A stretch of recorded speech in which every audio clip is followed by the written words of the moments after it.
Israel ने हमला किया तो क्या ईरान चुप बैठेगा? नंबर 1, ईरान पर अटैक से क्या दुनिया में तेल संकट गहराएगा? ईरान यूक्रेन नहीं है, होल्ड करिए उसको जरा। क्या ईरान की मदद के लिए सहयोगी रूस आगे आएगा? क्योंकि सारे हथियार रूस दे रहा है और अब तेजी से दे रहा है। क्या रूस की एंट्री से मिडिल ईस्ट में महातबाही होगी? यस। अगर मिडिल ईस्ट में डिसरप्शन होगा तो पूरी दुनिया तक आंच फैलेगी और यूक्रेन उसके सामने कुछ नहीं है। इन सवालों के जवाब सिलसिलेवार तरीके से समझने की कोशिश करेंगे, लेकिन पहले आपको ईरान का वो परमाणु कार्यक्रम बताते हैं जो तनाव की सबसे बड़ी वजह है। ये देखिए अब फैक्ट जो मैं आपके सामने दिखा रहा हूं। Iran versus Israel, tension high क्यों है? देखिए अब आप यहां पर न्यूक्लियर बम बनाने के करीब पहुंचा ईरान। नंबर 1, ईरान कभी भी 4 न्यूक्लियर बम बना सकता है। 4 न्यूक्लियर बम बनाने के लिए पर्याप्त यूरेनियम है। 3 न्यूक्लियर बमों के लिए 20% यूरेनियम, एक बम के लिए 60% शुद्ध यूरेनियम तैयार है। इजराइल डिफेंस फोर्सेस चीफ का बड़ा दावा है। और आप मत भूलिए कि इजराइल ने क्या कहा था पिछले साल कि हम किसी भी सूरत में ईरान को न्यूक्लियर बम नहीं बनाने देंगे।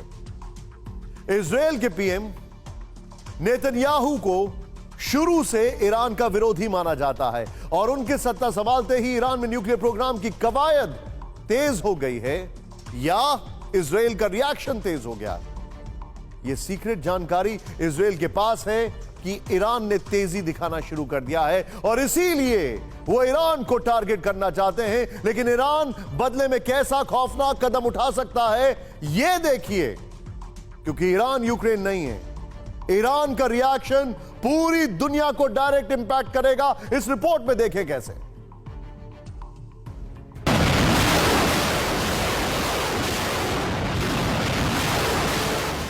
ईरान और इजराइल में खींची तलवार, युद्ध में मिडिल ईस्ट में मचेगा हाहाकार। ईरान के संभावित परमाणु कार्यक्रम के खिलाफ नेतन्याहू ने गोलबंदी तेज कर दी है। मैक्रो से मुलाकात का एक बड़ा कारण यह भी है, लेकिन दूसरी तरफ ईरान भी इजराइल के खिलाफ अपने दोस्तों को साथ लाने के काम में जुट गया है। तेहरान ने रूस को ड्रोन की मदद देकर इसकी नींव पहले ही तैयार कर ली थी और जब ईरान पर ड्रोन अटैक हुआ तो रूस ही वो पहला देश था जिसने खुलकर इस हमले की निंदा की थी। यानी कि अगर इजराइल और ईरान में युद्ध हुआ तो खेमेबंदी वाली तस्वीर कुछ इस तरह हो सकती है। रूस ईरान की तरफ से जंग में उतर सकता है तो इजराइल की तरफ से यूएस और पश्चिमी देश साथ आ सकते हैं। फिर तीसरा विश्व युद्ध होने से कोई रोक नहीं सकता। कहने को तो ये अभी कयास है, लेकिन जहां तक इजरायली हमले का सवाल है तो पश्चिमी मीडिया के हवाले से यह दावा किया गया था कि 28 जनवरी को इजराइल ने ट्रायल के तौर पर ड्रोन से ईरानी मिलिट्री फैसिलिटी को टारगेट किया था। वो देखना चाहता था कि ईरान की इस पर प्रतिक्रिया क्या होगी। ईरान चुप रहा, जिसके बाद माना जा रहा है कि इजराइल के हौसले और बुलंद हो गए हैं। वो बड़े हमले का बन बना चुका है। ऐसा इसलिए भी मुमकिन है क्योंकि हाल ही में इजराइल के रिटायर आईडीएफ चीफ अवीव कोहावी ने ईरान पर हमले का 3 स्टेप प्लान तैयार किया था। पहला, ईरान पर प्रीएम्प्टिव स्ट्राइक का था। दूसरा, ईरान के न्यूक्लियर इंफ्रास्ट्रक्चर को टारगेट करना था और तीसरा, ईरान के मिलिट्री साइट्स पर अटैक करना था। हालांकि सवाल फिर से वही है, ईरान भले ही ड्रोन अटैक पर खामोश रहा, लेकिन क्या वो बड़े हमले पर भी चुप रहेगा? तो इसका जवाब है नहीं। वो गोली का जवाब गोले से देकर भारी तबाही ला सकता है।